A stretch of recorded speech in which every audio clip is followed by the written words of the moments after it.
आज के इस वीडियो में देखिए, आज हम पढ़ेंगे सूरदास जी का जीवन परिचय, उनकी रचनाएं, भाव पक्ष, कला पक्ष और साहित्य में स्थान। तो देखिए, सबसे पहले हम पढ़ेंगे सूरदास जी का जीवन परिचय।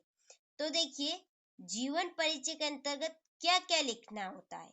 मोटे मोटे तौर पर यदि हम बात करें या आप लिखे मोटे मोटे तौर पर, तो कैसे लिखेंगे। तो सबसे पहले तो उनका जन्म स्थान बताना है कि उनका जन्म स्थान कहाँ है, वह कौन से सन में हुए। इसके पश्चात उनके माता पिता का नाम, उनके माता पिता कौन है, फिर उन्होंने अपनी शिक्षा कहाँ से पूरी की, उन्होंने अपने जीवन में क्या किया और उनकी मृत्यु कहाँ पे हुई और कौन से सन में हुई।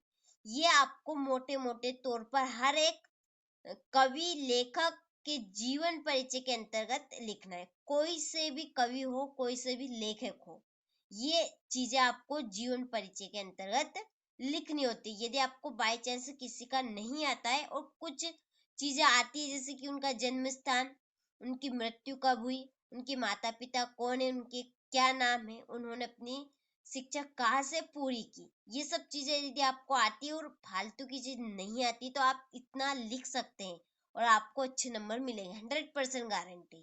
तो देखते हैं हम सूरदास जी का जीवन परिचय। तो देखिए, सूरदास का जन्म आगरा के पास खुनकत्ता गौघाट, उसको गौघाट के नाम से जाना जाता है, में सन 1478 ईस्वी में हुआ था। तो सूरदास जी का जन्म आगरा के पास एक गुणकत्ता में सन 1478 ईस्वी में हुआ था।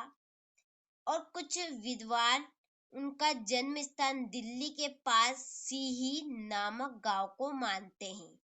तो कुछ विद्वानों का मानना है, कुछ विद्वानों का कहना है कि सूरदास जी का जो जन्म स्थान है वहां दिल्ली के पास एक सीही नामक गांव में ये मानते हैं। एक बार वल्लभाचार्य जी गौ घाट पर रुके। कहाँ पर रुके? वल्लभाचार्य जी गौ घाट पर रुके। तो सूरदास ने एक पद गाकर सुनाया, उनको एक पद गाकर सुनाया। तो वल्लभाचार्य जी बहुत ही प्रसन्न हुए, उनको एक पद गाकर सुनाया सूरदास जी ने, तो जो आचार्य थे वहां बहुत ही प्रसन्न हुए।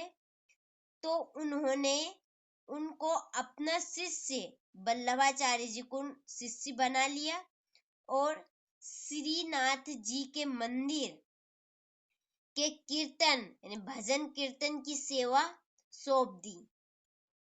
श्रीनाथ जी के मंदिर के कीर्तन की उनको सेवा सौंप दी गई। और अष्टछाप के कवियों में सूरदास का महत्वपूर्ण स्थान है। जो अष्टछाप है हिंदी साहित्य की, उसमें कवियों में सूरदास का महत्वपूर्ण स्थान है। इन्होंने कृष्ण लीलाओं का मार्मिक वर्णन किया है। तो ये कृष्ण भक्त है, जो सूरदास जी है वहाँ कृष्ण भक्त है। तथा सन 1583 में गोवर्धन के पास सोली नामक गांव में उनका निधन हुआ। तो इनका निधन कहाँ हुआ? सन 1583 में गोवर्धन के पास एक गांव है पास सोली में उनका निधन हो गया, यानी कि उनकी मृत्यु हो गई। तो ये हमने इनका जीवन परिचय देख लिया कि क्या क्या हुआ इनके जीवन में। तो आप बढ़िया से स्क्रीनशॉट लीजिए। इसके बाद में देखिए रचनाएं। नंबर 1 सूरसागर, नंबर 2 सुरसरावली, नंबर 3 साहित्य लहरी। बहुत ही सिंपल इनकी रचनाएं हैं। पहली थी सुरसागर, सुरसरावली और साहित्य रैली। आप अच्छे से स्क्रीनशॉट लीजिए। इसके बाद में है देखिए इनकी काव्यगत विशेषताएं निम्न है। भाव पक्ष, सबसे पहले काव्यगत विशेषता के अंतर्गत आएगा भाव पक्ष। तो देखिए कि सूरदास जी श्री कृष्ण के अनन्य भक्त थे।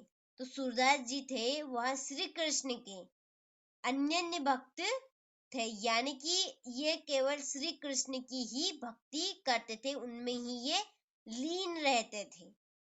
इनके काव्य में भावों का सागर लहराता था। सूरदास जी को वात्सल्य रस का सम्राट कहा जाता है। सूरदास जी को वात्सल्य रस का सम्राट कहा जाता है।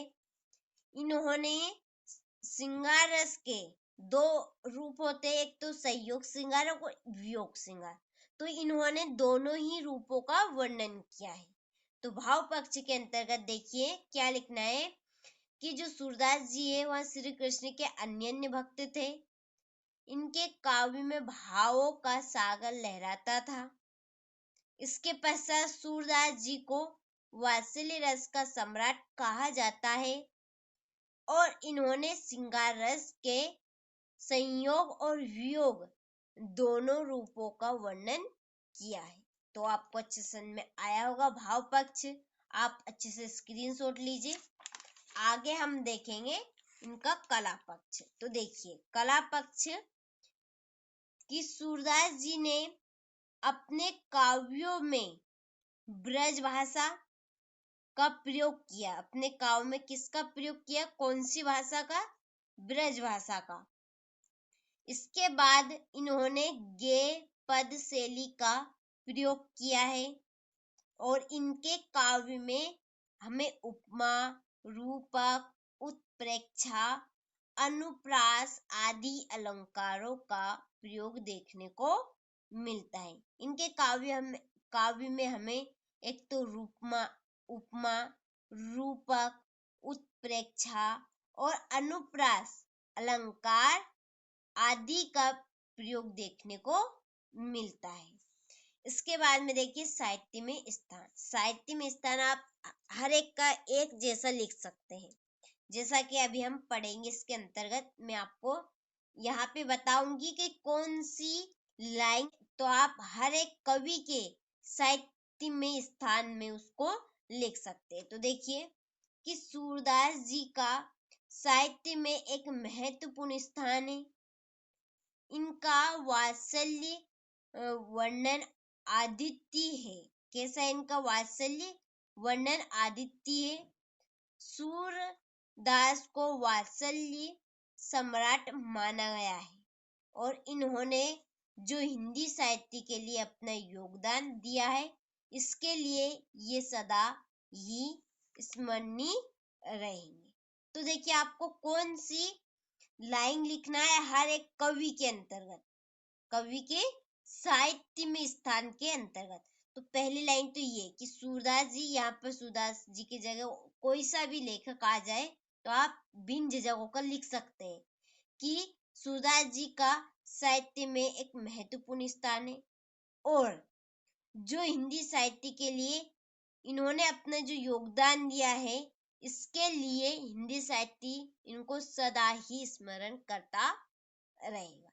ये लाइन आप आंख मिचकर हर एक कवि के साहित्य में स्थान में लिख सकते हैं। आपको फुल नंबर मिलेंगे, 100% गारंटी। तो आपको अच्छे से में आ गया होगा। तो आप यहाँ से अच्छे से इसका स्क्रीनशॉट लीजिए। देखिए तो यहाँ से आप शुरू से लेते चलिए, आपने अभी तक नहीं लिया हो तो। ये जीवन परिचय है, इसके बाद इनकी रचनाएं, ये भाव पक्ष आपको सिंपल भी लगे होंगे, भाव पक्ष, कला पक्ष और साहित्य में स्थान, सभी चीज सिंपल लिखी हुई है। तो ये साहित्य में स्थान हो गया। तो आपको अच्छे समझ में आया होगा सूरदास जी का जीवन परिचय, उनकी रचनाएं, भाव पक्ष, कला पक्ष और साहित्य में स्थान। तो आप अच्छे से नोट कीजिएगा, कंप्लीट कीजिएगा। ऐसे ही महत्वपूर्ण कवि के जीवन परिचय के लिए आप चैनल पे नए हो तो चैनल को सब्सक्राइब करेगा, नोटिफिकेशन ऑन करके रखिएगा ताकि सभी वीडियो की नोटिफिकेशन सबसे पहले आप तक पहुंचे और आपको महत्वपूर्ण प्रश्न मिल सके। तो आप अच्छे से कंप्लीट कीजिएगा।